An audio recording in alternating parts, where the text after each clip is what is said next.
that I could not think of letting her hinder me from taking such a place as I have just had offered me. Her grandfather must do his part now." "That's very well, if he were like other men," urged Barbel with some indignation. "But you know what he is. What will he do with a child, especially with such a young one? He won't hear of such a thing. But where are you going?"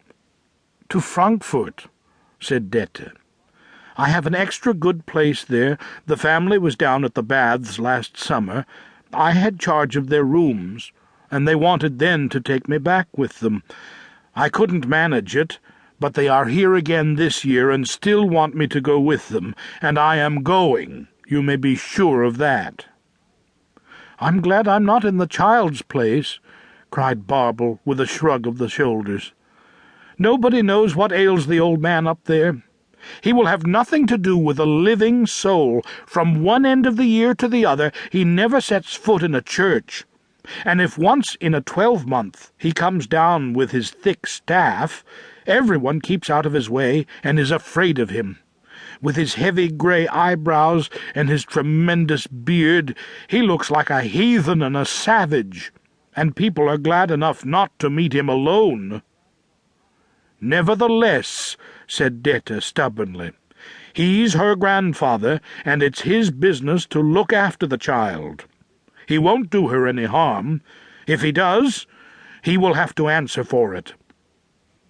"I should like to know," said Barbel inquisitively, "I should really like to know what the old man has on his conscience that makes him look so fierce and live all alone up there on the Alm, and keep almost hidden from sight. People tell all sorts of stories about him. Of course you must know something about it, Dete. Your sister must have told you, hasn't she?" "Of course she has, but I hold my tongue. If he should hear of it, I should suffer." But Barbel had long desired to know the real cause of the Alm-uncle's strange behaviour, and why it was that he looked so gloomy and lived by himself on the mountain, and why people always spoke of him in a low voice, as if they were afraid to be against him, and yet would not say anything in his favour. Barbel also was ignorant of the reason that all the people in the village called him the Alm-uncle, for of course he could not be the actual uncle of all the inhabitants. But as everyone called him so, she did the same, and never spoke of the old man as anything else than Ohi, which in the speech of that region means uncle. Barbel had only recently married into the village.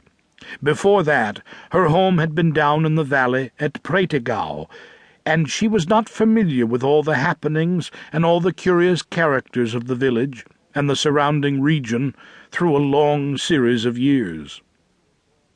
Her good friend Dete, on the other hand, was a native of the village and had lived there till within a year.